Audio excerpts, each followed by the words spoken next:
I'm back and rested from CES 2025. And while there's tons of cool individual devices you can see at CES, you can also see some general trends that are happening in the smart home space. And one particular area that seems to be innovating fast right now is robot vacuums.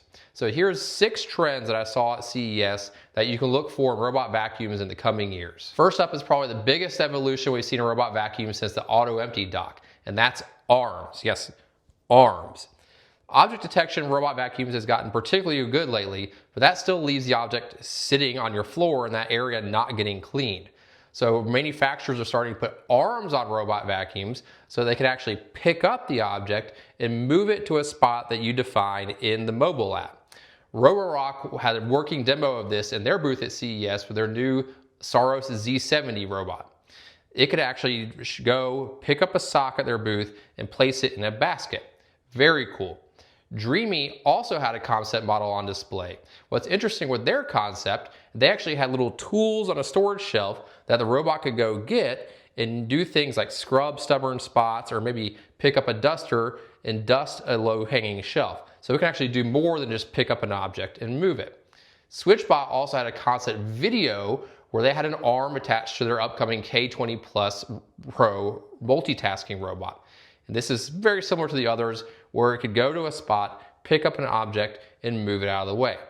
Of these 3, Roborock was the only one that had an actual launch date of the middle of this year, but they still would not name a price. But I'm sure it will not be cheap. I would expect north of $3,000 for this Saros Z70 that's coming out.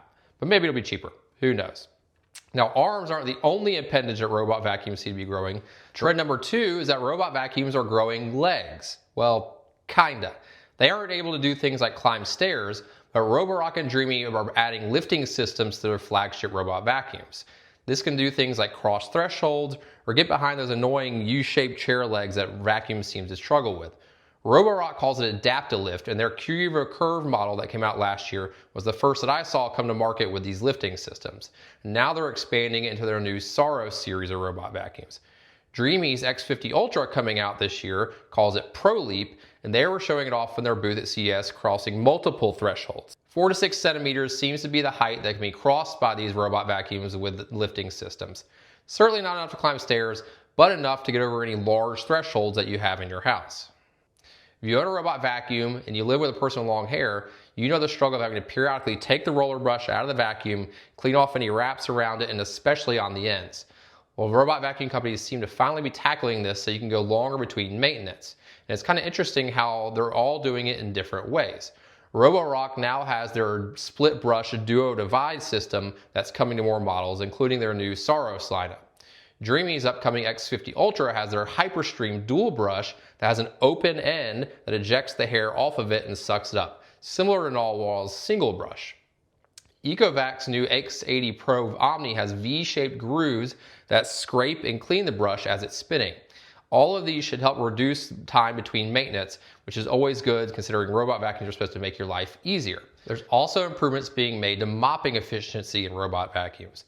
Most modern robot vacuums have a flat Swiffer-like mop pad that's being dragged behind, or spinning pads that spin and scrub the floor. The latest trend is to actually add a roller brush to robot vacuums. Some current models like the SwitchBot S10 and the Eureka J20 have this, but more models seem to be coming out with roller brushes in 2025. They work by continuously cleaning the brush as it spins up into the body of the vacuum and collecting dirty water off of it while the vacuum is cleaning. They do this by having a clean and dirty water tank on board to store the water between trips back to the docking station. The upcoming Narwhal Flow, Ecovacs X8 Pro Omni, and the SwitchBot J20 all feature roller mops, and all of them can also now take this roller mop and extend it out to the side so it cleans right up against the edge of your floors. Speaking of cleaning all your floors, going under your furniture is also a robot vacuum trend that I saw at CES 2025. Most robot vacuums navigate your house using a rotating LiDAR sensor like this one on top of the vacuum. But this extra height sometimes makes it difficult for the vacuum to go underneath low furniture like entertainment centers and dressers to clean all the dust bunnies that hide there. Robot vacuum companies at CES 2025 are releasing new models that solve this in 2 different ways. Upcoming models like the Dreame X50 Ultra and the Roborock Saros Z70 have retractable LiDAR sensors on top that lower when approaching low furniture so they can get underneath of them. Others like the Roborock Saros Z10R, Narwhal Flow, and the Ecovacs X8 Pro Omni ditched the top LiDAR sensor completely in favor of new sensors arrays and cameras around the front and sides to help navigate and maintain their low profile. Lastly, Matter is finally starting to arrive in more robot vacuum models. Despite Matter supporting robot vacuums since version 1.2 came out back in October of 2023, the Roborock S8 is the only model I've seen that actually supports it. Matter gives the ability to integrate basic local controls and statuses of your robot vacuum into Apple Home, Samsung SmartThings, and Home Assistant.